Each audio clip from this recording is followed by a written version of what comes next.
Anong kalokohan ng naisip ninyo niya?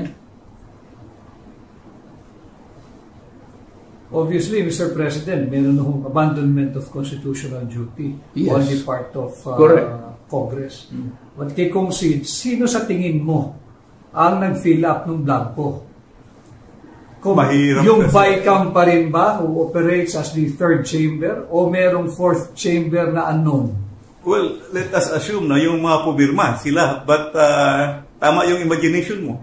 Yung BICAM has been called now the third chamber kasi binabago talaga nila binabago nila yung budget.